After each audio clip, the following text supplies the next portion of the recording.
Shalom saudara-saudara semuanya, kita bersyukur buat kasih Tuhan di dalam diri kita masing-masing. Kita ada sampai saat ini, itu semua karena pertolongan Tuhan di dalam diri kita masing-masing ya saudara-saudara. Dan hari ini saya mengundang untuk saudara-saudara semuanya untuk membuka di dalam kitab Efesus 6 ayat yang ke-10 sampai ayat yang ke-18. Dan saya mengambil tema yaitu memenangkan pertarungan iman. Ya, kita sama-sama buka, yang sudah mendapatkannya boleh sama-sama katakan amin. Amin. Dan hari kita sama-sama membacanya dalam hitungan ketiga. 1, 2, 3. Ayat yang ke-10 dikatakan bahwa akhirnya hendaklah kamu kuat di dalam Tuhan, di dalam kekuatan kuasanya. Ayat yang ke-11, kenakanlah seluruh perlengkapan senjata Allah, supaya kamu dapat bertahan melawan tipu muslihat iblis.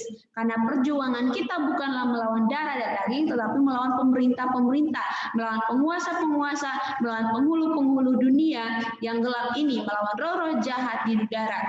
Sebab itu ambillah seluruh perlengkapan senjata Allah, supaya kamu dapat mengadakan perlawanan pada hari yang jahat itu dan tetap berdiri, supaya sesudah kamu menyelesaikan segala sesuatu, jadi berdirilah tegap, berpinggangkan kebenaran dan berbaju zirahkan keadilan, kakimu berkasutkan kerelaan dan memberitakan Injil damai sejahtera. Dalam segala keadaan pergunakanlah perisai iman, sebab di dalam perisai itu kamu akan dapat memadamkan semua panah-panah api dan si jahat. Dan terimalah ketopang keselamatan dan pedang roh, yaitu firman Allah, di dalam segala doa dan permohonan berdoa setiap waktu di dalam roh, dan berjaga-jagalah dalam doamu itu dengan permohonan yang tidak putus-putusnya untuk segala orang yang kudus. Amin buat firman Tuhan. Amin.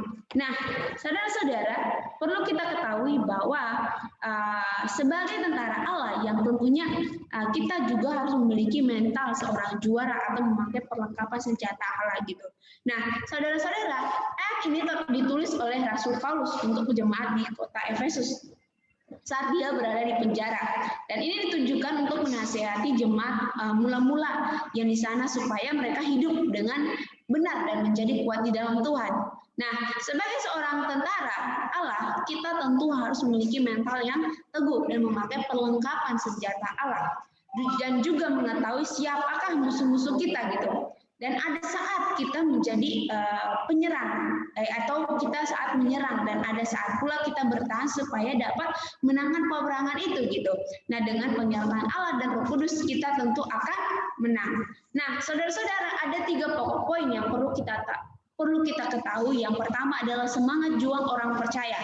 Nah, semangat juang orang percaya akan ada beberapa poin yang kita akan pelajari, yaitu ada 6 poin. Yang pertama adalah poin harus kuat. Nah, harus kuat ini kita bisa lihat di dalam ayat yang ke-10 dikatakan bahwa akhirnya hendaklah kamu kuat di dalam Tuhan, di dalam kekuatan kuasanya. Nah, saudara-saudara, semangat juang atau mental kita haruslah kuat. Kita harus berlatih setiap saat dan sadar bahwa Allah yang Maha Kuasa ada di pihak kita, dan siapa yang berhak melawan kita gitu. Nah, seperti sebuah tim sepak bola ya yang selalu memenangkan piala seperti MU, Barcelona dan lain sebagainya. Biasanya pemenang kejuaraan ini terus tim-tim ini terus yang menang gitu. Nah, apa yang sebenarnya terjadi? Nah, kalau saudara-saudara, menurut pengamatan saya, hal ini karena mereka memiliki semangat juang, mental seorang juara, semangat pantang menyerah sampai detik-detik terakhir, dan keyakinan akan diri dan timnya lah yang membuat mereka jungkir balik bersemangat untuk bertarung gitu. Nah, berusaha memenangkan pertandingan dengan baik gitu. Nah, saudara-saudara, apakah kita merupakan tim yang juara ataukah kita menjadi tim yang lemah, yang cukup puas untuk memenangkan suatu piala asalkan selamat, atau yang suka meratapi nasib dan menganggap setiap kegagalan sebagai faktor kesialan kita. Nah, dari sini saya mengajak Bapak untuk saudara-saudara untuk introspeksi diri kita masing-masing gitu. Nah, poin yang kedua adalah harus tetap berdiri saat peperangan selesai. Kita bisa lihat di dalam ayat yang ke-13 dikatakan bahwa sebab itu ambillah seluruh perlengkapan senjata Allah, supaya kamu dapat mengadakan perlawanan pada hari yang jahat itu dan tetap berdiri sesudah kamu menyelesaikan segala sesuatu. Nah, saudara-saudara, harus tetap berdiri itu artinya adalah kita bertahan dalam melawan sampai peperangan usai atau peperangan itu selesai. Biasanya sampai peperangan selesai adalah pihak yang menang gitu. Artinya kita harus selalu meminta perlindungan Allah untuk menjaga kita supaya tetap berdiri sampai saat terakhir. Pesan untuk setia sampai terakhir atau pesan setia untuk sampai akhir di dalam Kristus Yesus adalah penting. Seperti sebuah carang yang selalu bergantung kepada rantingnya untuk hidup dan tetap bertumbuh. Demikianlah semangat kita harus selalu bersama dengan Yesus. Andalkan Tuhan selalu, bawa serta Tuhan selalu dalam perjalanan hidup kita. Dan melangkah ataupun berputar, moto hidup kita hendaknya harus sekali Yesus tetaplah Yesus, karena di dalam Dialah sumber kemenangan. Gitu. Nah, poin yang ketiga adalah harus berdiri tegak. Kita bisa lihat dalam ayat yang ke-14 dikatakan bahwa jadi berdirilah tegak, berikat pinggangkan kebenaran dan berbaju sirahkan keadilan. Saudara-saudara, berdiri tegap itu berarti memiliki mental yang teguh. Mental yang tidak gampang menyerah, walaupun kalah ataupun terdesak. Seorang yang tidak selalu berkeluh kesah. Seorang yang tidak berputar untuk keluar dari masalah. Tidak mencari solusi dari jalan keluar dari semua permasalahan itu. Kita harus menjadi seorang yang kreatif dan berpikir dan bertindak. Karena tanpa adanya tindakan, tidak ada hasil apapun yang didapat. Jadi yang paling penting adalah action, tindakan. Nah, poin yang keempat adalah harus mengetahui musuh kita dan semua tipu muslihat. Kita bisa lihat dalam ayat yang ke-12 dikatakan bahwa karena perjuangan kita bukanlah melawan darah dan daging, tetapi melawan pemerintah-pemerintah, melawan penguasa-penguasa, melawan penghulu-penghulu dunia yang gelap ini, melawan roh-roh jahat di udara. Jadi, saudara-saudara, sangat penting untuk mengetahui dan menggarisbawahi bahwa musuh kita yang sebenarnya adalah iblis. Bukan manusia berdosa itu. Justru kepada manusianya kita harus mengenakan belas kasihan.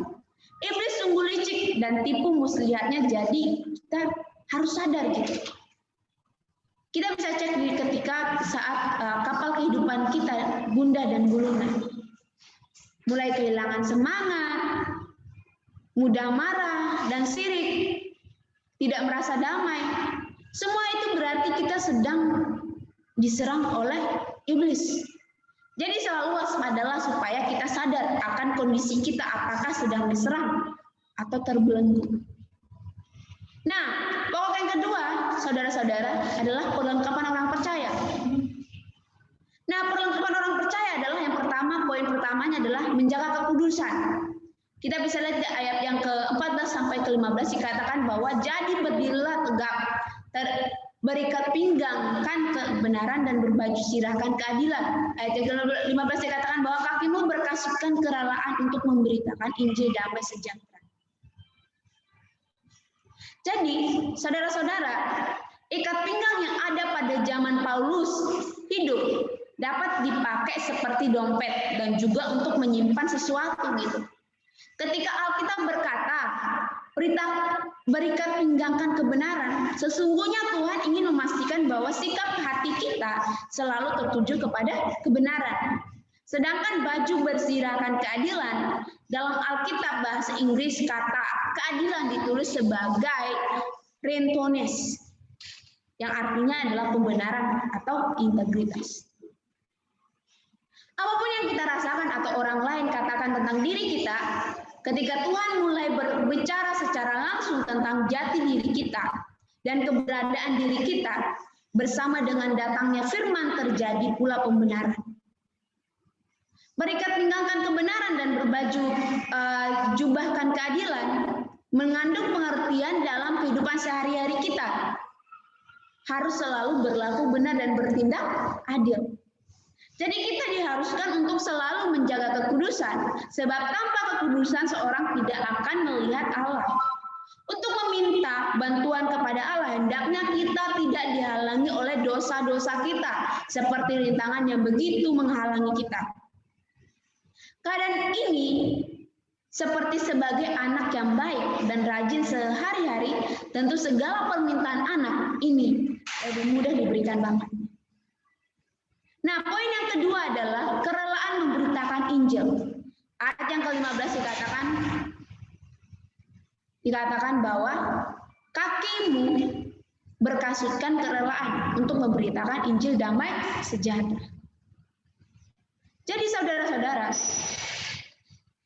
tentara-tentara Romawi pada zaman dahulu diberikan kasut agar ketika mereka harus menempuh perjalanan sebelum memasuki peperangan, kaki mereka tidak akan terluka terlebih dahulu. Hati yang rela dalam pemberitaan hari ini adalah berarti kita harus tulus melayani manusia, bukan untuk mencari ketenaran. Banyak dari kita di masa ini hamba-hamba Tuhan yang mencari nama dalam pekerjaan pelayanannya. Hal ini harus dirubah dan disadari supaya Allah sajalah yang dimuliakan di dalam pelayanan kita. Injil yang diberitakan adalah Injil tentang keselamatan dalam Kristus Yesus, suatu kabar gembira bagi dunia. Nah, poin yang ketiga adalah bertahan dengan menggunakan perisai iman. Kita bisa lihat dalam ayat yang ke-16 dikatakan bahwa dalam segala keadaan pergunakanlah perisai iman, sebab dengan perisai itu kamu akan dapat memadamkan semua panah api dari sejahat. Jadi saudara-saudara, gambaran tentang perisai iman yang dimaksud di sini sebenarnya adalah perisai yang biasa dipergunakan oleh tentara-tentara Romawi untuk melindungi dan dalam peperangan yang ukurannya hampir setinggi manusia. Hanya imanlah yang membuat kita sanggup untuk menahan segala panah-panah musuh. Iman digambarkan sebagai perisai untuk menjaga hati kita supaya tetap tenang dan waspada, sebab dari situlah terpancar kehidupan. Hanya orang berimanlah yang mengalahkan dunia, seperti kata Paulus. Iman kami bukanlah karena melihat, tetapi karena percaya. Hanya orang percayalah yang beriman. Hanya orang yang mendekatkan diri kepada Tuhan akan mengenal Allah, akan mengerti akan kehendaknya dan keyakinannya dalam Allah. Karena iman hampir sama dengan keyakinan. Bagaimana mereka bisa yakin jika mereka tidak pernah bersama dengan Allah? Nah, jawabannya adalah dari keseharian kita lah atau mereka lah yang akan belajar untuk mengenal Allah seperti Henokh, Abraham, Daud, dan lain sebagainya. Iman akan memadamkan semua panah api musuh, bahkan membuat kita bersukacita dalam kesusahan. Nah, poin yang keempat adalah memakai jaminan keselamatan kekal di ayat yang ke-17a dikatakan, ayat 17a dikatakan, dan terimalah ketopang keselamatan pedang roh. Nah, saudara-saudara, ketopang keselamatan digunakan untuk melindungi kepala. Mengandung pengertian bahwa keselamatan kita sudah diberikan kepada kita. Sebuah jaminan bahwa kita akan menang. Dalam peperangan rohani, perlengkapan senjata ini sangat berperan, yaitu untuk melindungi kepala yang merupakan bagian tubuh terpenting. Apalagi mereka yang berhasil menciptakan struktur ketopang yang sangat kokoh. Maka Paulus menyatakan bahwa ketopang merupakan keselamatan yang tidak perlu dilindungi, melainkan justru menjadi perlindungan bagi orang-orang Kristen. Dengan kata lainnya, keselamatan Kristen dianugerahkan dan dijaminkan oleh Tuhan sendiri untuk melindungi jemaatnya dari berbagai macam kesulitan. Karena itu, keselamatan Kristen jadi bersifat non-kondisional, baik dalam sukacita maupun duka cita, bukan tidak tergantung pada perasaan manusia. Orang Kristen yang tidak beriman kokoh kadang-kadang merasa jauh dari Tuhan, dan gereja seperti itu menandakan hilangnya keselamatan. Hal ini tidak dapat dibenarkan karena ketika manusia berada dalam anugerah keselamatan Tuhan, maka hidupnya jadi berlimpah sesuai dengan kehendak Tuhan. Karena kita lebih dari seorang pemenang. Allah lah yang sudah memberikan kita jaminan kepastian itu. Jadi janganlah takut. Nah, poin yang kelima adalah menyerang. Di ayat yang ke-17b dikatakan bahwa yaitu firman Allah. Nah, itu bunyinya. Nah, pedang roh disebutkan sebagai firman Allah. Firman Allah berisi janji-janji rencana, hukum-hukum, cerita akan Allah. Hanya mereka yang memiliki janji-janji Allah yang akan tenang dan bisa menyerang dan berargumentasi dengan dunia dan setan. Bahwa inilah yang akan terjadi pada kami dan mereka, bahwa Allah sudah menjanjikan dan tidak akan mengingkari bahwa kita telah ditebus dan diselamatkannya, bahwa kita akan diberkati oleh Tuhan dengan hidup berkelimpahan, bahwa Allah bukanlah pendusta dan masih banyak lagi janji-janji Tuhan. Janji-janji inilah yang membuat kita tidak khawatir dan takut akan masa depan kita di tangannya. Hal-hal inilah yang mengandung fakta dan argumentasi yang membuat kita tidak menjadi sesat, tetapi akan memperoleh penghiburan dan kekuatan walaupun di saat peperangan sedang terjadi. Karena janji Tuhan adalah ya dan amin. Nah, pokok yang ketiga adalah kehidupan doa. Nah, dalam kehidupan doa ini ada 2 poin yang perlu kita pelajari bersama-sama. Yang pertama adalah harus tekun dan berjaga sambil berdoa di dalam roh. Ayat yang ke-18a mengatakan bahwa dalam segala doa dan pemohonan berdoalah setiap waktu di dalam roh dan berjaga-jagalah di dalam doamu itu dengan permohonan yang tak putus-putusnya untuk segala orang kudus. Saudara-saudara, harus tekun dalam menjaga sambil berdoa di dalam roh. Yang ayat yang ke-18a dikatakan di ayat ini kita harus selalu berdoa setiap waktu dengan tidak putus-putusnya. Walaupun keadaan belum berubah dan tampaknya di mata kita tuh masalah kita belum berubah, kita harus tetap berdoa, kata ayat ini, sampai sesuatu terjadi, sampai ada perubahan. Dan Roh Kudus juga akan membantu kita berdoa dan meminta kepada Allah Bapa. Jadi kita nggak perlu takut, saudara-saudara. Nah, ayat yang kedua atau poin yang kedua, berdoa untuk orang lain. Seperti yang di ayat tadi yang saya sudah bacakan. Kita juga harus saling mendukung, saling mendorong. Saling mendukung kita bisa dalam bentuk doa. Saling mendoakan satu dengan yang lain, terutama untuk sesama orang kudus dan orang percaya, supaya kita semua menjadi orang-orang yang kuat, dikuatkan di dalam Tuhan Yesus Kristus. Jadi saudara-saudara, kita harus memiliki mental yang kuat dan memakai seluruh perlengkapan senjata Allah sambil berdoa dengan tekun di dalam Roh Kudus untuk memenangkan peperangan Tuhan. Amin. Amin. Tuhan Yesus memberkati. Mari kita tutup Alkitab kita mau sama-sama berdoa. Bapa yang baik, kami sangat bersyukur Tuhan buat kasih-Mu, buat segala sesuatunya, buat kesempatan yang ada pada saat ini Tuhan. Kami sudah mendengarkan kebenaran firman-Mu Tuhan. Biarlah firman-Mu itu menjadi rema dalam hidup kami. Ajar kami Tuhan agar kami mau berjuang dalam hidup kami, mempertahankan iman kami, mau memakai setiap perlengkapan Allah yang sudah disiapkan untuk kami ya Bapa. Terima kasih Tuhan, terima kasih Yesus. Kami mau menjadi anak-anak-Mu yang melakukan firman-Mu ya Bapa. Di dalam nama Tuhan Yesus sama-sama katakan, amin.